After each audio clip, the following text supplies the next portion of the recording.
Dream Team, it's your boy D Neil back with another reaction video, guys. I thought we were done with Only Fools and Horses, but no, you keep drawing me back in. The story of Only Fools and Horses, season 1, episode 1, Brothers in Arms. And I believe this is kind of like a documentary, like behind the scenes type thing where the actors give their takes on the clips or something like that. Shout out to my guy on Patreon for actually sending me these video links. They were already posted on YouTube, so it makes it that much perfect. And I'm going to be trying to drop like one of these a week in between the TV shows that I'm reacting to. So one day I might do this instead of the current TV show I'm reacting to. Before we jump in, make sure you subscribe to the channel, ring notification bell, get the video a thumbs up so it gets suggested. Oh my god!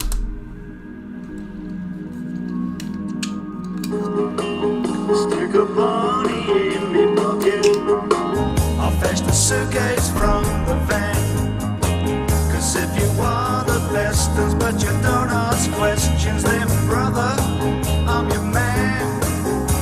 Cause where it all comes from is a mystery. It's like the changing of the seasons and the tides of the sea. But here's the one what's driving me berserk. Why do... Yeah, I was watching that. Only Fools and Horses is one of Britain's most loved shows on TV. Such a good show. 64 episodes were made between 1981 and 2003, and it's still watched and laughed at by millions of us every week. Legit an absolute incredible show. Absolutely love it. What are you doing? I'm trying to get the Dukes of Hazzard. With every line written by just one man. The success of Fools and Horses can be summed up with 2 words, and it's John Sullivan. The story of Derek Trotter's life is the story of John Sullivan's creative genius. That's so awesome. I don't think anybody really touches John for being able to make you laugh. And being able to make you cry. This time next year, we'll be millionaires. I swear to God, yeah, his ability to make you laugh and cry were spot on, bro. Your boy D Neil, I never cry, you know what I'm saying? And I don't show emotion, but like John had me feeling stuff with this show, man. Celebrating the wonderful comedy world of John Sullivan, we'll be getting the inside story on the Trotters from the horse's mouth. I was nearly fired because of that scene. Oi! I said to John, you can't use this. Come on, get him off! We've also recreated some of the sets, reunited cast members, and have talked to some of the show's most famous fans. One of the incredible things about Fools and Horses is that you could grow up watching it. I can't remember a time before I watched Only Fools and Horses. It's really, really, really the best. Over the next hour, we're going to be looking at the brothers who are at the heart of the series, Del and Rodney Trotter. Let's go! What a 42-carat plonker you really are! We'll also be looking at the roller coaster relationship the show had with the BBC. Who are those terrible people? Do we have to have their show? And a very special Christmas sketch, which hasn't been shown on TV for over 28 years. We needed someone to promote our product. But God! So sit back and enjoy the definitive story of Only Fools and Horses, the show which has given us some of the most memorable moments in British comedy.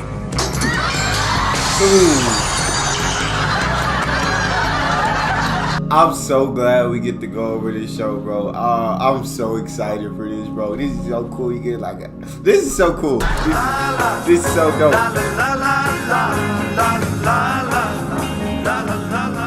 You got room to talk. You have been nothing but an embarrassment to me from the moment you was born.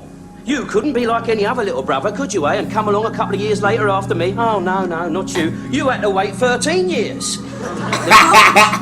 And that's another bit. John Sullivan said, yeah, they're brothers. Nicholas Lyndhurst is David Jason's brother. And you go, all right.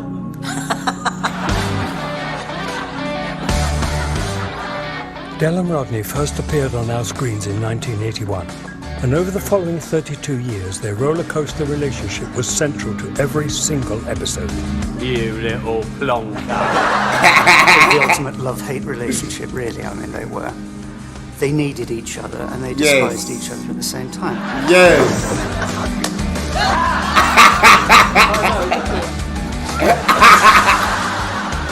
Well, of course, he's celebrating, isn't he? Celebrating what? Oh, hasn't he told you? He's just heard from the clinic he's got an all clear. Del, being the older, was looking after Rodney. It was very father and son. Rodney couldn't. It's so crazy to see Del Boy and Rodney this old, bro. Like, it's insane because I just started watching the show and I just watched it, but it was released in 1981, or that's when it started. But dang. Really overstepping flies. on because that was his big brother and he'd looked after him since he was so high. What have you ever done for me? What have I done for you? I brought you up. I fed you, I've clothed you. I picked you up when you fell down. I wiped your tears away. As only an older brother could, Del used their absent mum as emotional collateral to get Rodney to do exactly what he wanted. Always. That's where Del's manipulative part of his character comes into play. Last week we was having a row about whose turn it was to go down a chippy, yeah? And you claim that Mum said on her deathbed, send Rodney for the fish. Rodney was always very sad that he never really knew his mother. But at the same time, Del was taking the piss a bit with the deathbed soliloquy. Remember what Mum said. Yes, and you always love to hear him talk about Mom on her deathbed. Everything she said, like, God, she spent a good year on the deathbed. Let Dale tell you. To me on her deathbed. Del, she said, please give a little Rodney all the encouragement that you can. Try to make him feel normal. Never, Del. Never hold him back.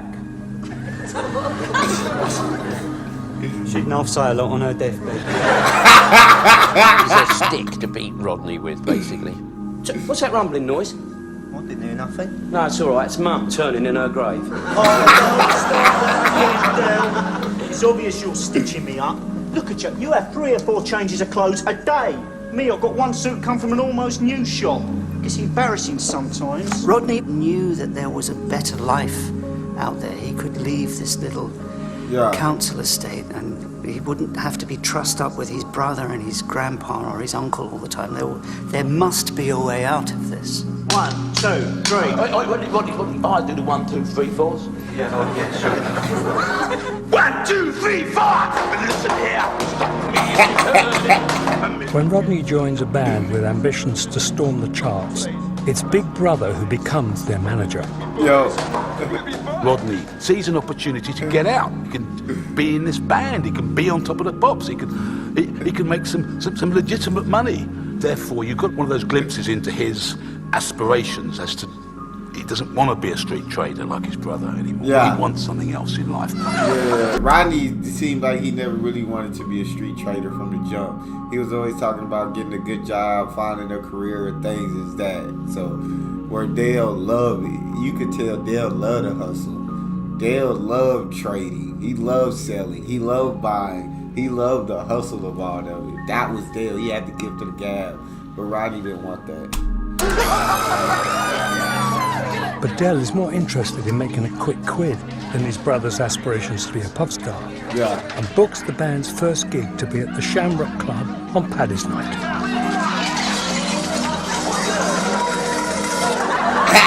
Rodney's so passionate and keen to be in the band and be a good drummer. And of course, Del drags him back into the world of ridiculous awfulness. I mean, didn't really think that you were going to go nowhere, did ya? I mean, just take a look at them other 3. They'd got about 5.5 brain cells between them, and one of them was on the blink, I tell you. John was very clever at dangling these dreams, and then for one reason or another, crushing them. That's right. Don't believe it.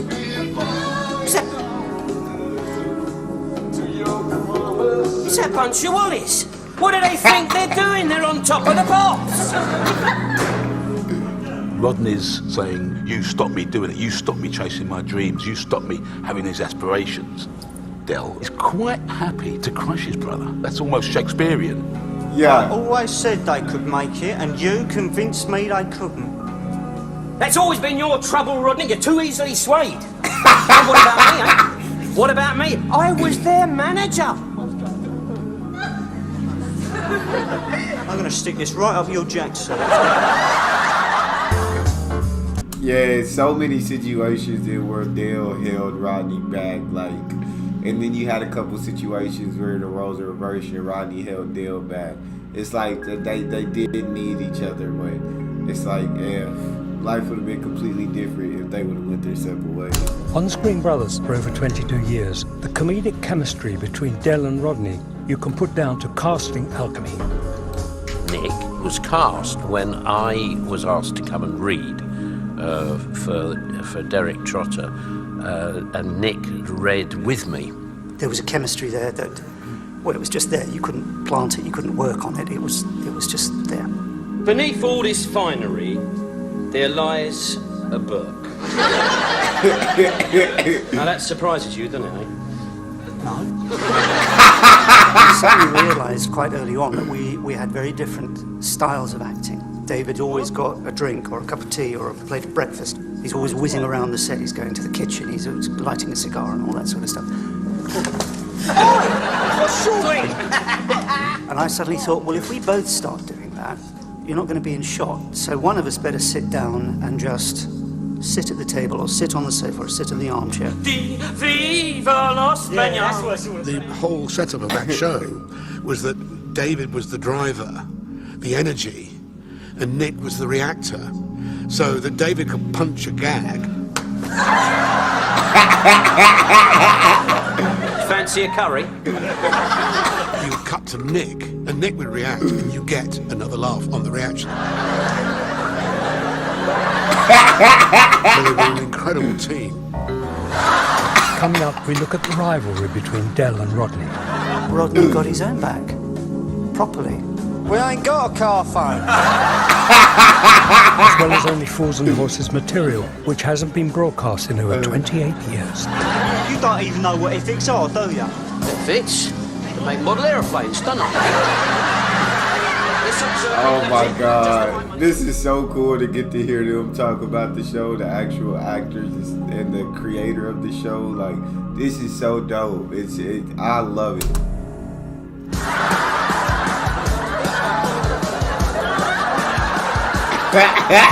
Oh, what a plonk.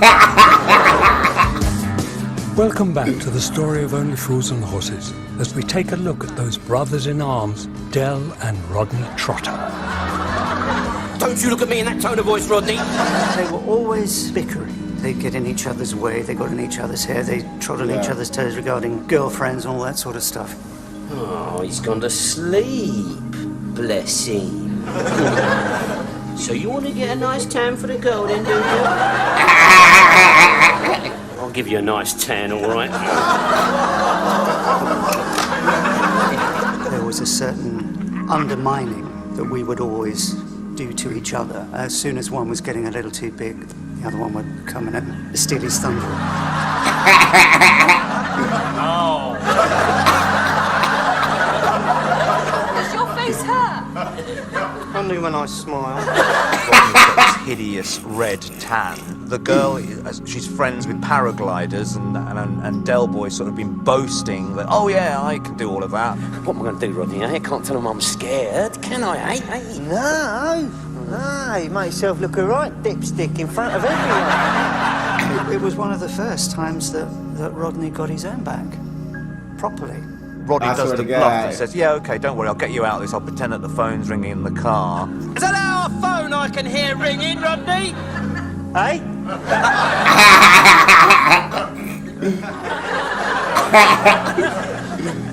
I said, is that our phone I can hear ringing? No. Are you sure? Yeah. We ain't got a car phone.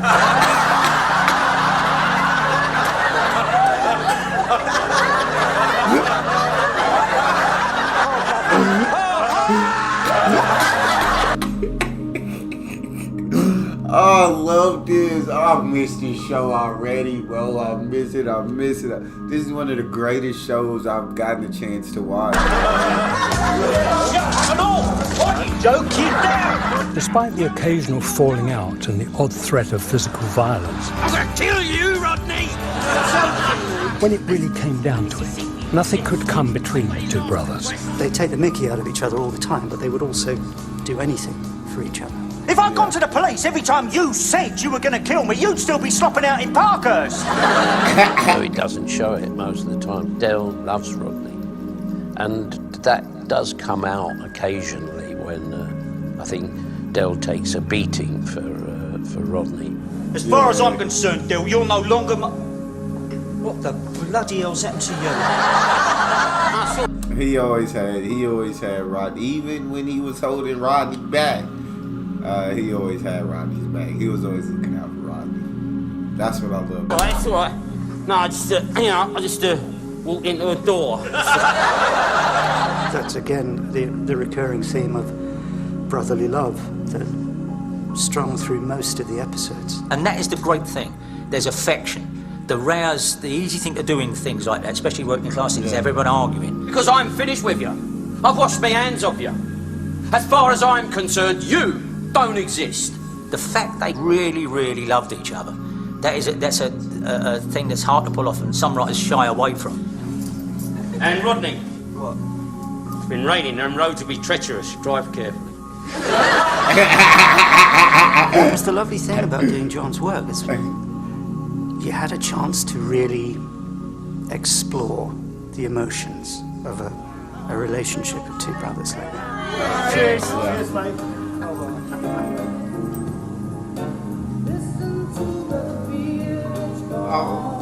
When Rodney gets married, Marlene says to Dell, you know, why didn't you ever get married, Dell?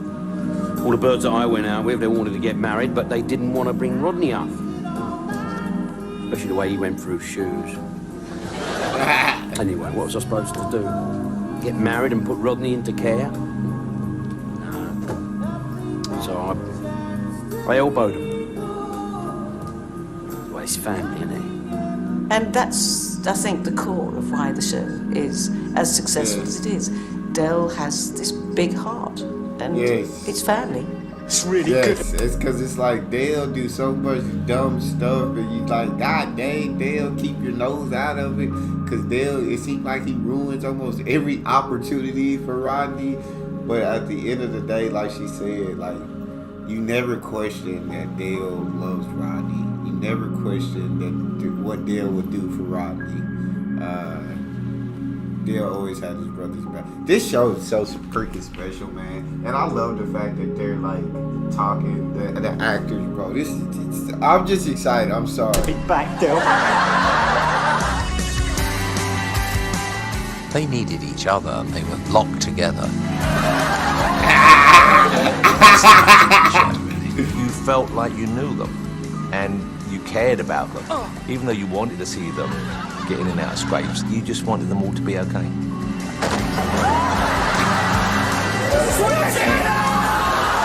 I couldn't wait for the postman to bring a Fools and Horses script through the door. I couldn't wait. I was like a child at Christmas.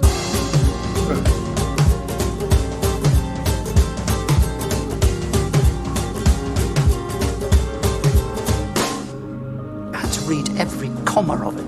It would just embroil you into this plot line, and then there'd be this huge laugh, and then there'd be this terrifying tragedy. You know, on the next page, it was an astounding read.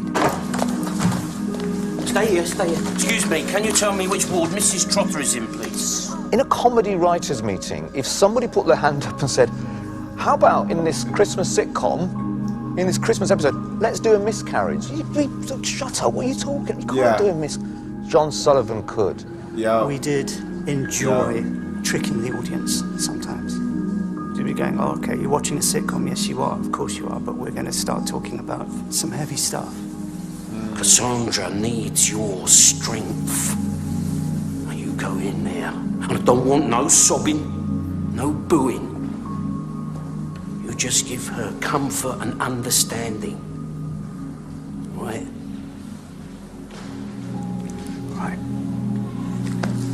read the script through, and at the end I realised John Sullivan can do that. He can make this terribly painful thing funny and sad, and in life things are funny and sad. I swear to God. I'm sorry, Rodney. That broke my heart, bro.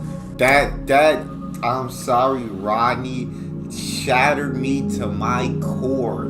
He grabbed my heart and just ripped it open. When she looked at him and said, "I'm sorry, Rodney," with those tears in her eyes. Oh my, it was pain. It was pain, especially as being someone who's gone through that pain. Like, I've never been pregnant with my girlfriend. We went through a miscarriage, and then seeing it on oh my God, it was absolute pain until Del Boy starts doing everything he told Rodney not to do. And then it was just funny. It was like he said, sad, funny. It was tragedy, but it was all that sadness and pain and tragedy. Also, you know what I'm saying, got relieved by the comedy of it. And so it's like you were able to feel that pain, but you were also able to laugh. It's John Sullivan. You're a genius, bro. John Sullivan, you are an absolute genius. The beauty of what you did, man, with this show, it's phenomenal.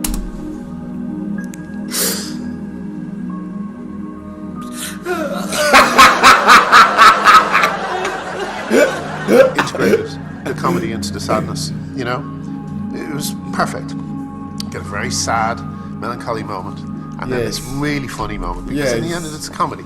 That happens, and it happens to families. And John was making the Trotters very real, as opposed to just comic. While refusing to come to terms with Cassandra's miscarriage, Del confronts him in one of the most emotional scenes ever filmed in Fools and Horses history. We, I think, rehearsed it twice, just reading it from the script, and Tony, our director, said, "Right, we're going to leave it. We're going to leave it at that. We're not doing it again until we shoot it." And I thought, it's not giving us much time. It's broken down. Oh, the lift, it's broken down. Oh, the poxy bleeding council. But Tony, being a very clever director, realised that the more it's rehearsed, the more of the rawness and the emotion will have been rehearsed out of it. We were looking forward, and all we could see in front of us was this big, wide highway, and we were just cruising down it, and all of a sudden it came to a shuddering halt. Just like this poxy lift. Suddenly, happy families became Dungeons and Dragons. And I've never felt sodden pain like that in all my life.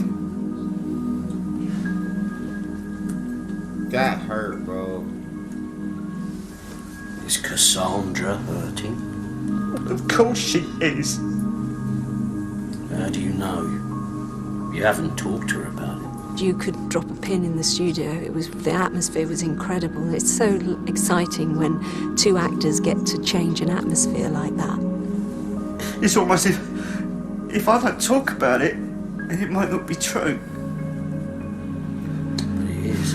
I know, but if I don't say it... If you don't say what? We lost our baby. Did, and you have said it. Yeah, I said it. It broke the nation's hearts. Yes. There wasn't a dry eye in the studio that night. It was just heartbreaking. It legit it was heart shattering, bro.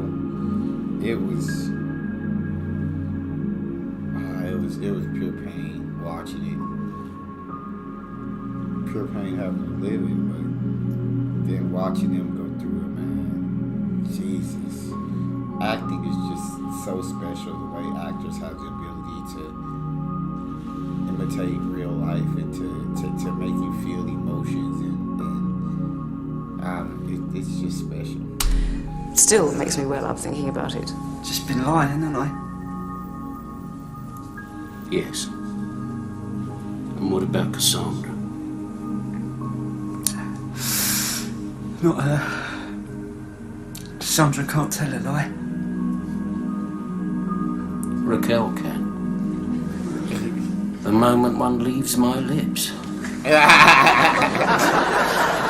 It's also John Sullivan at his most brilliant. We were a group of okay actors that were made. We were raised because of the quality of that script. Look at this, I wonder what this switch does here. Oh.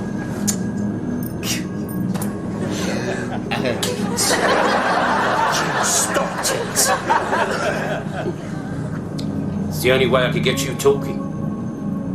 Can't run away in a broken lift. You git. You get. Come here. Wait. Come on. Moments like that take it away from comedy, from situation comedy, and it becomes a situation comic drama. John managed to marry the two, and that's what makes the difference between, say, some sitcoms and Fools and Horses. Coming up, we see how the Trotter brothers He did that beautifully. He did that so beautifully. finally made their fortune. And then very quickly lost it. Yes. Let's face it, if anyone could lose millions of pounds, it was those two. Chateauneuf de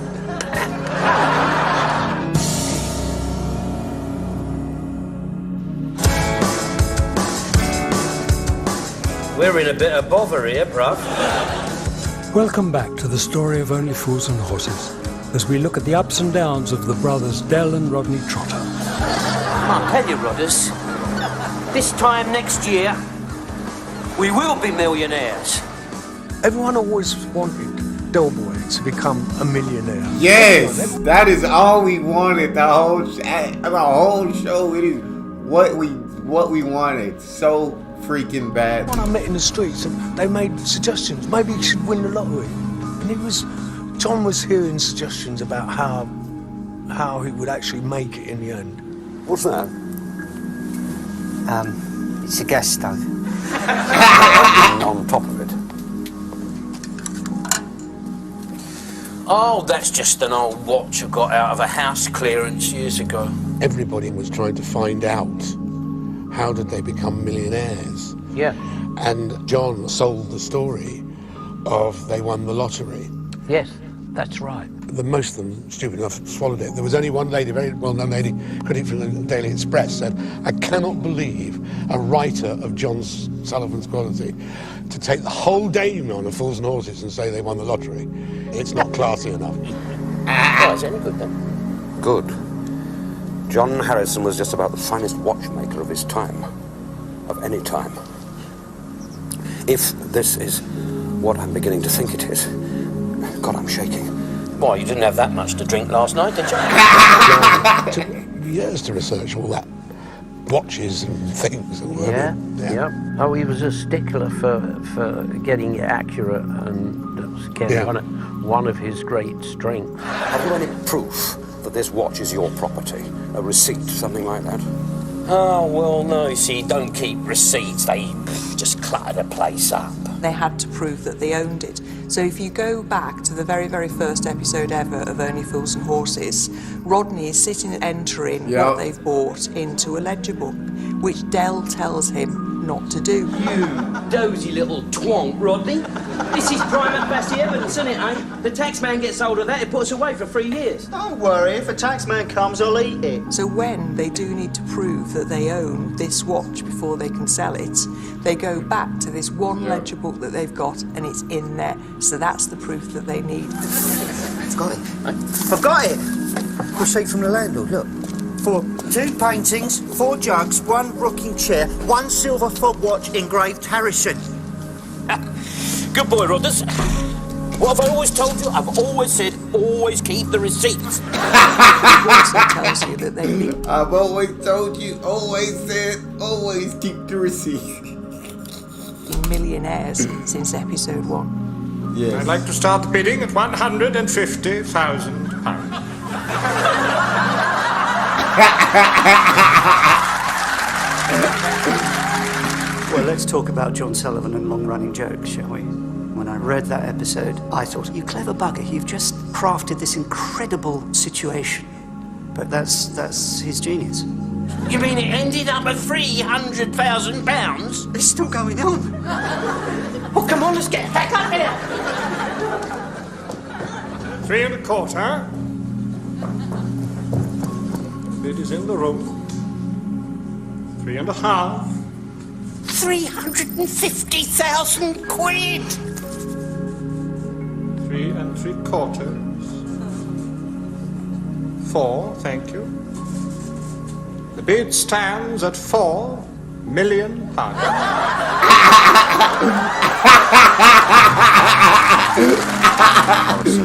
Watch is still out there. I mean, if people find it, they too could become millionaires like the Trotters. John Sullivan, never one to do things by halves, made the brothers multimillionaires with the Harrison watch fetching £6.2 million at auction. You want to go first, or should I? Why don't we go together? Yeah, all right.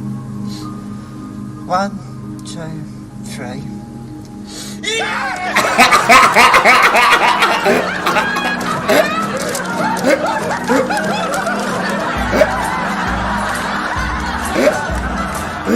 Well, from an actor's point of view, I thought, well, that's it. We're finished. We're not going to do any more after this because we've... That's what I figured too. But I thought that was that episode was such a beautiful ending. I love the 3 specials after, but that episode was, I don't know. It was just such an incredibly beautiful ending to Only Fools and Horses. For them to finally, after all that time, to finally become millionaires. It was perfect. That last special episode was also, the way it ended was beautiful. And it really tugged at your emotions. It was gorgeous. So it's like, it's a struggle. But me personally, I would have ended it there and just let it be. But I'm not mad that they made the last 3 episodes, because that last special was, it was special. It was special. We've achieved our dream. Dell has achieved his dream of being a millionaire, so that's the end of this particular gravy train. Millionaires at last. That Rolls Royce out there. I want to buy it. Oh, that's a good one, Rodney. This episode of Only Fools and Horses, which saw Del and Rodney finally achieve their dream, is the most watched show in British TV history. Another remarkable accolade in its 22-year run, which saw sustained critical and public acclaim, along with 25 TV awards. Gosh, that's You bought this roller for me? Why? Little present. Just to say thanks.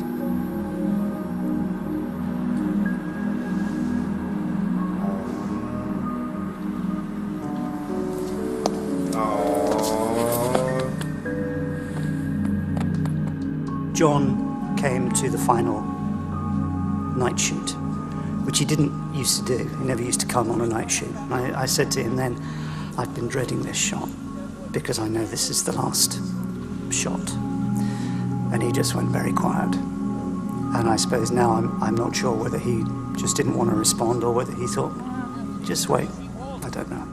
Come on, Rodney, this is our big chance. Hey, he who dares wins. This time next year we could be billionaires. When they did Ride Off in the Sunset with Millions, it would have been great to finish it. But I was like everybody else. But do another couple.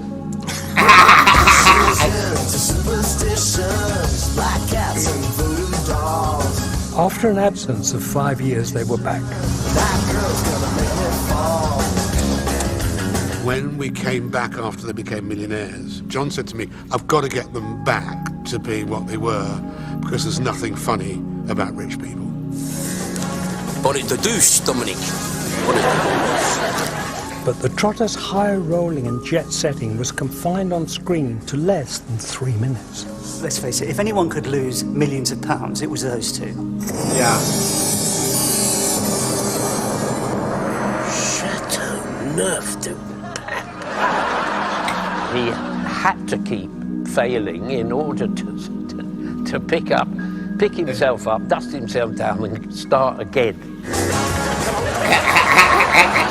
Having lost their fortune gambling on the futures market, the potless Trotters had to do a rather hasty runner and only had one place to go.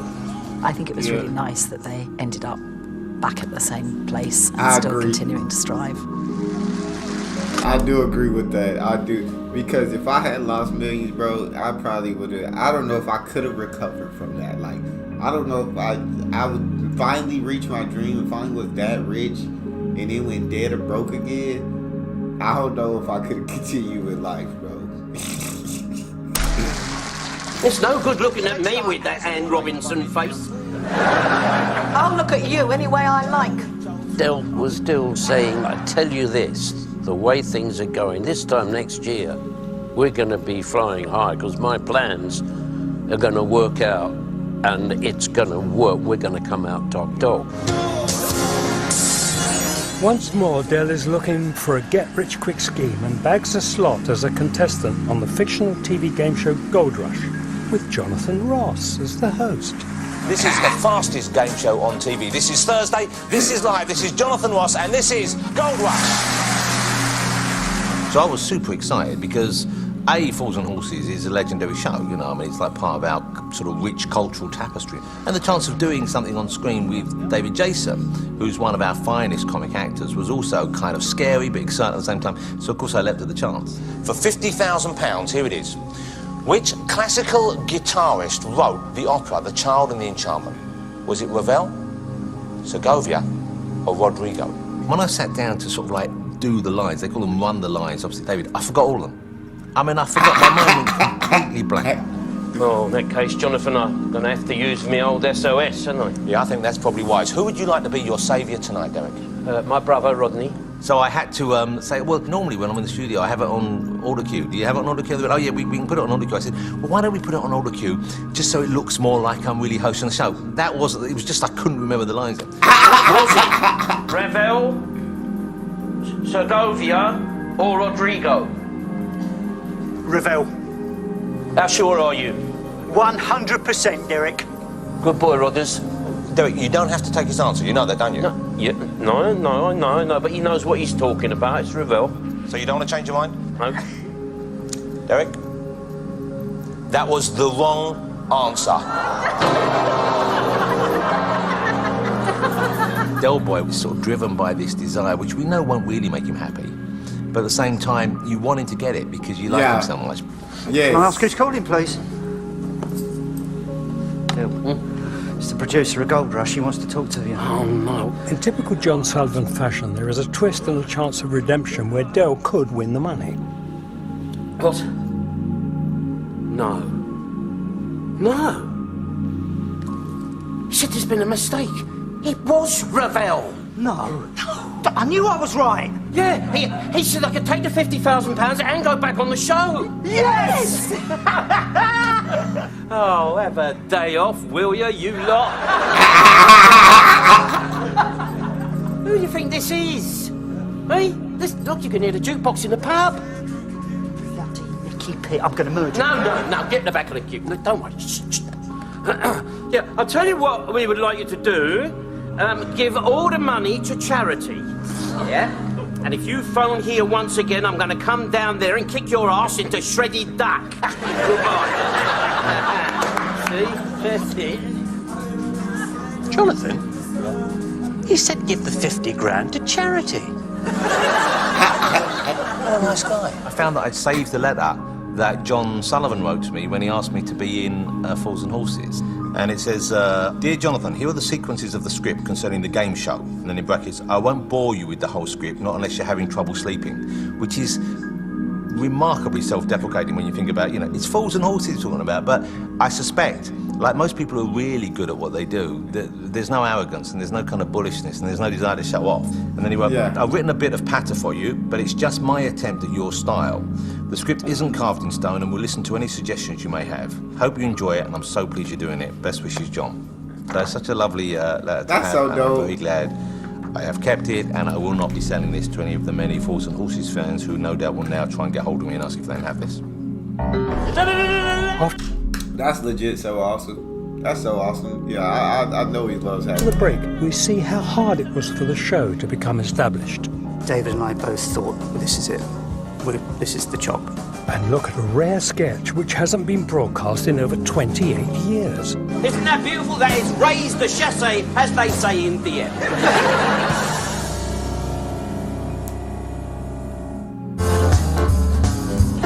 Welcome back to the story of Only Fools and Horses. With 64 episodes running from 1981 until 2003, we never tire of following the antics of brothers Del and Rodney Trotter.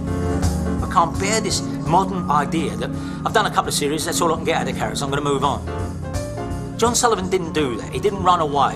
And that's all we're doing. So many writers these days have done a couple of seasons, we want to get out while we're on top. You've only just started. I hate that. Because each series is only like 6 episodes. If you create a series like in America where you get seasons with like 15, 20 episodes, some seasons, more understandable. But for a series to only be 6 episodes and then to make like 2 or 3 and be done, like, I really loved the in-betweeners. I didn't like that it was so like short, but I guess, as they get older, you can't really place them in high school or anymore, so that does make sense actually, so I take that back.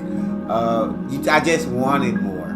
I just wanted more. It was me selfishly wanting. But some of these shows do like 2 seasons and it's like, yeah, that's only like 12 episodes. Like that, and that's it. We want more. 2 seasons into Only Fools and Horses, it was going to be axed. Oh, that's a turn up, innit, eh? Fools and Horses didn't get off to a flying colours start. It was met with a little scepticism, I think. We were looked down on because we involved ordinary people living in a tower block rather than, Tom and Barbara's that live in Surbiton. Shut up and drink up, will you? Yeah. And a couple of ravers. And a couple of geezers. The first 2 series of Fools and Horses went virtually unnoticed by the British public. Oh, good God. And despite having some of the comedic moments now considered classic, the cast and crew thought it was all about to come crashing down about their ears. We were called in to the controller's office, head of comedy, on the 4th floor, one afternoon after work. And I think David and I both thought, well, this is it. This is the job. And we stood in front of John Howard Davis' desk, and he just said, well, I think it's funny. So I'm putting my balls on the block and we'll do Series 3. Hey. Fortunately, one man took control of BBC One who knew he had a hit on his hands, if only it was handled the right way and given the maximum amount of exposure. One of the reasons they brought me in was to sort the schedule out. And I found all these gems of shows that sitting there that hadn't got any ratings, that were just brilliant shows. Only Fools and Horses was one of them. You then had to showcase it in the right slot, the right night, at the right time, and the rest, as they say, is history. He who dares wins. Yeah, many are called, but I'm afraid few are chosen. When we did start to establish ourselves and start to become very successful, John Sullivan and me went to BBC Television Centre, and seeing all the photographs of their big successful shows all lined up on the wall.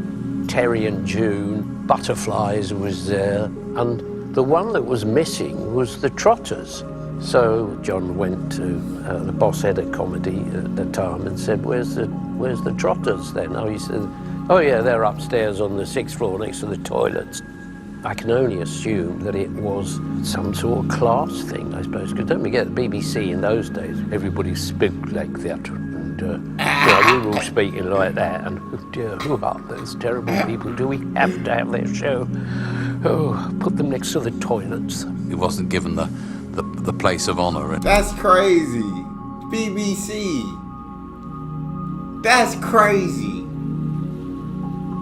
I wish I could come down there and give y'all a piece of my mind. Reception, which I think upset John Sullivan, the writer, quite a bit, but we soon put that right. Lovely jubbly.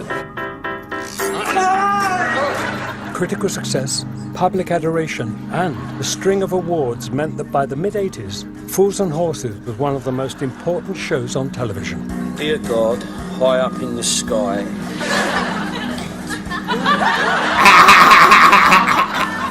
We were loving the show. John Sullivan was writing better and better shows, and so it was all leading up to these specials. And the BBC, in their wisdom, had realised what the huge audience it was capable of pulling. They then started to put it on at Christmas. Good stuff on the telly, Del. Yeah, I know. It's really great. Oi, hey, go and get your own copy of the double-issue Christmas Radio Times. It's got a lovely picture on the front. Merry Christmas. Merry Christmas. There's no question that having special Christmas edition of Only Fools was absolutely crucial. The public expected it, and it became a centrepiece of the schedule.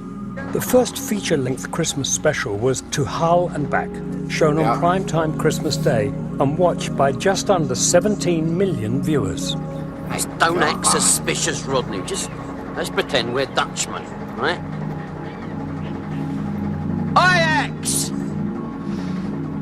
I think we were up against Minder or something, which is a wonderful, wonderful, wonderful, one of the best shows ITV's ever made, but it couldn't compete with Only Fools.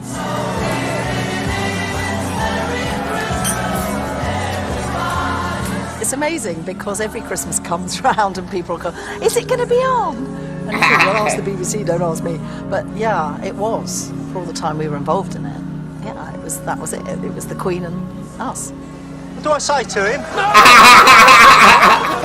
When something you're involved in, you know that literally half the nation is going to be watching it. That put a pressure on me. So I used to put my coat on and go wandering around the windswept and rain-sodden village where I lived, but I still couldn't resist. If someone had a chink in the curtains, I'd just make sure that they were watching it.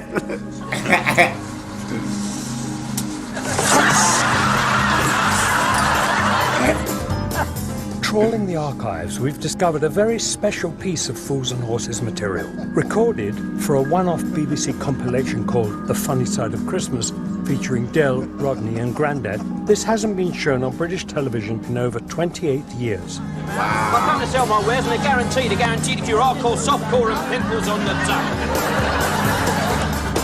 This is so awesome. That's beautiful, isn't it, eh? Isn't that beautiful? That is raise the chassé, as they say in the air. Now, be honest, have you ever seen a Christmas tree like that before? No, of course you haven't, and I'll tell you the reason why. 1, you do not have to buy electric lights, baubles, bangles and beads, because this tree comes complete.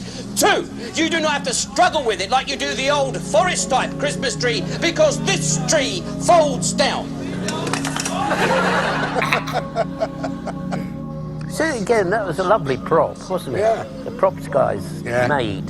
Here, Rodney, come here a minute. Come here, I want to show you something. Every year, for as long as I can remember, the market traders have always given a Christmas tree to that church over there. But this year, they just can't afford it. It's the little orphans that I feel sorry for. I mean, every Christmas Eve, they'd come down from the orphanage, they'd hold an open-air carol service around the tree. Looked really lovely, it did. I thought about crying once. What a completely wonderful example of a scheme going through Del Boy's mind, drawing in Rodney, doesn't see it coming, pulling on his heartstrings. He does a good thing. Right, ready when you are, Rick. Here goes then. Oh, they flash. Yeah, you're not supposed to.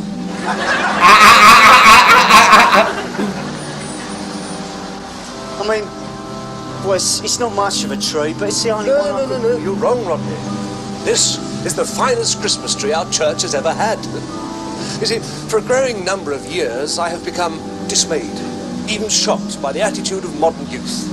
But today, you walked into this church and offered us this tree simply because you care. That probably encapsulates Del and Rodney's relationship quite succinctly. Rodney's the show's moral compass. Del sets up what he wants him to do without Rodney knowing about it. That's how it used to work. Merry Christmas tree. As I was saying, this is the only Christmas tree as used and recommended by the Church of England itself. You just like the carpenter. Right over there, you'll see what I mean. Well done, Rodney. I knew you wouldn't let me down. When was this one? Which one was this? Hey, I want to watch it now. I'm sad that I didn't get to see this special. If this special's out there somewhere and y'all can get y'all's hands on it and y'all can get it to me, my email is on my YouTube. It's in my YouTube bio or channel details, something like that. But also, I got links to my social media down in the description section. If anybody can find a link to this, I'd love to watch it. 82.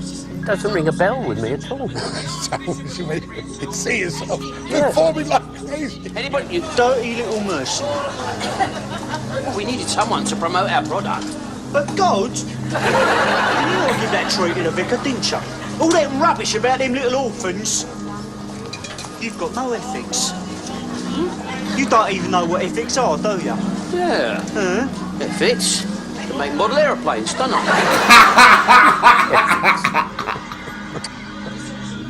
You can sell two if you like. No way, my son. I've heard of commercialisation of Christmas, but this is taking the... 350. All in lovely crisp readies. All right, girls, have your money ready. Now, don't worry. We'd reached the top of the television tree, if you like. So what a journey that we'd all had in Fools and Horses to reach the #1 slot on the #1 day in the country's calendar. Oh, Bain Marie. Bain Marie. That was the cherry on top of the cake. We gotta definitely gonna be watching the rest of this series. Like I said, probably gonna be posting one of these episodes a week in between the other shows that I'm reacting to right now. But that's all we got. You guys got a favorite video suggestion? You can subscribe to Patreon and drop it in the comment section. It's your boy D-Neil. Out.